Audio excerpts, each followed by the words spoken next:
Hey guys, today I'm reading my Tom Gates Family, Friends and Furry Creatures. It's not mine, it's just one of those library books. But I borrowed it for some time. So I'm reading it right now in case you didn't know the story. But I'll be skipping pages like the other books I did.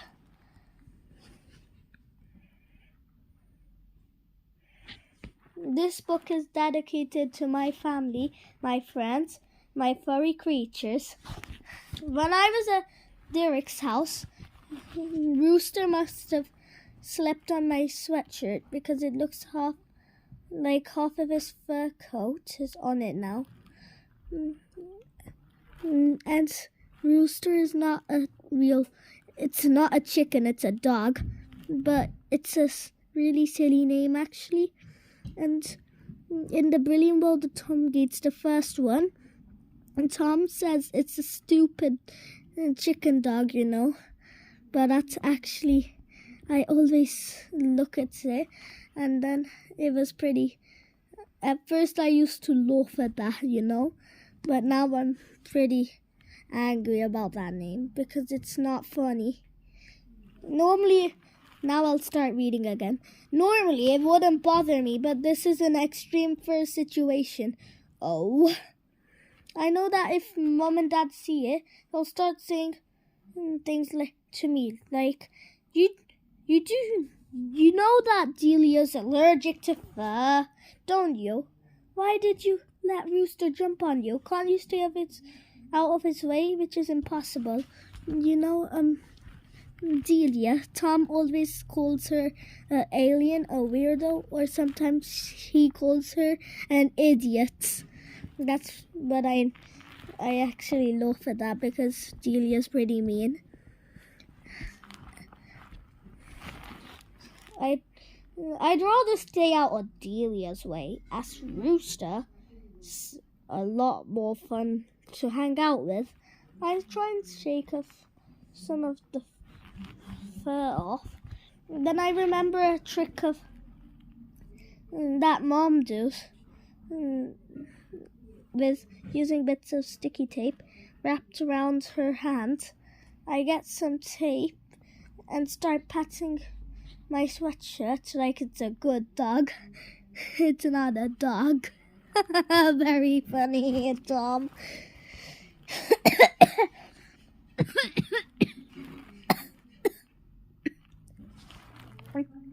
I use half a tape roll trying to get it to work, but most of Rooster's hair is still on the sweatshirt.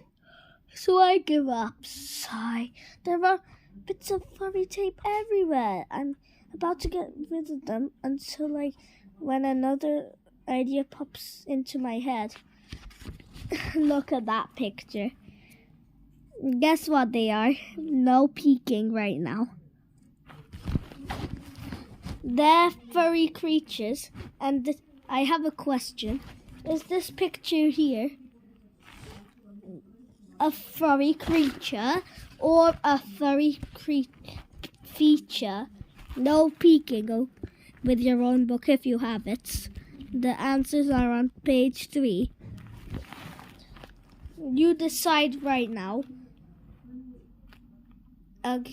Pause the video if you need some time to think, okay? It's a furry feature. It's Mr. Fullerman with furry new hair. I have style. Look at that picture. It's funny, isn't it? Who knew tape could be so useful? And there's another picture there. And Tom Gates says his spy name is Satagmot, but that's actually in code. That means it's backwards. My spy name would be Narven. Kissing. You know, that would be mine. It's in code. I'll tell you at the end of the video what it is. which Mom isn't too pleased about.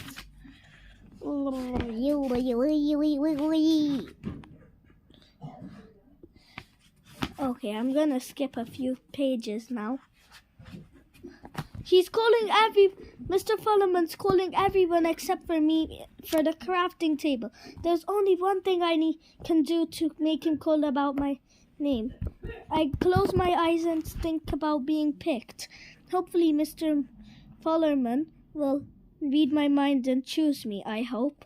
I'm thinking extra hard. Mr. Fullerman, please pick me! Me! Pick me! Tom Geets called my name! Me! It's exhausting. Look at that picture in the corner. That is so silly. And it doesn't work. Amy, Florence, then Leroy. Still desperate. There's nothing left by the time it's my turn. You're next, Marcus. No, not Marcus. Well, that's my blue zigzaggy tape gun. I'll have to find something else because Marcus will go on and on boasting about it and drive me crazy. Finally, Mr. Fullerman calls my name and says, "Well done, Tom, for being so patient," which is nice, but doesn't make up for being last. I go to the table and there's much left for me to choose. All of the tape is gone, so I take some sticky stars and colored paper. I sit down and straight away, and Marcus says, "Look what I've got." I don't want him to see how annoyed I am, so I say, "Great, good for you. Do you want some?" "Okay," I say suspiciously. I should have known better. Marcus tears off the tiniest bits and gives it to me. Don't use all the tape at once. That is hilarious, you know. Marcus is hilarious. Very funny. I like my stars, by the way, I tell him. Then Amy makes a suggestion. "I'll give you some of my tape for some of your stars," she says, which is very nice of her. Amy hands me a pencil with her tape wrapped around the top. I let her take some stars. It's an excellent swap. Thanks, this is great. Marcus ignores me. This is his reaction.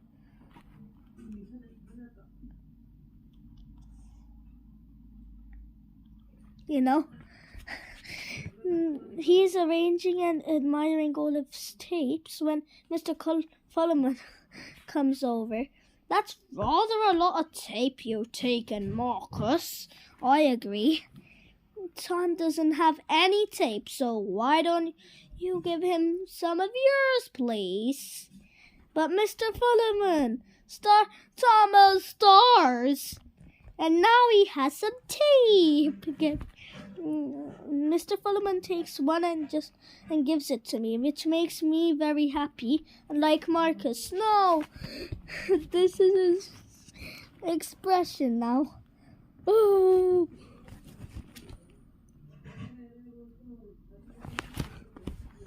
My tape! I don't get the zigzag one, but that's fine by me. To stop Marcus sulking for the rest of the day, I give him back the tape he gave me and a few stars. "And don't use all the tape at once," I add. Ha ha ha ha, that is so silly, you know. I'm starting my own project. Now I've got my own tape with spots. Time to skip a few more pages. Which one? What the? Someone else read this page. Are you serious? Now I can't read that bit. Sorry. Mom never follows it up with something nice, right, let's go and get some ice cream, or right, you can watch TV as long as you want, Tom. Subject: Tom's homework and shoes. from Fullerman, Mr. to Gates, Rita, something, dot, Gates, Frank. Sent Friday 7:21 p.m. Dear Mr. and Mrs. Gates, Tom's shoes were making unusually loud noises, so he's been lent a much quieter pair of gym shoes to wear on. On Monday, he'll need to bring back the gym shoes back and a non-noisy pair to wear. A lovely baby picture for his school project. This part I'm gonna stop on. So please like and subscribe and share my video. Bye bye.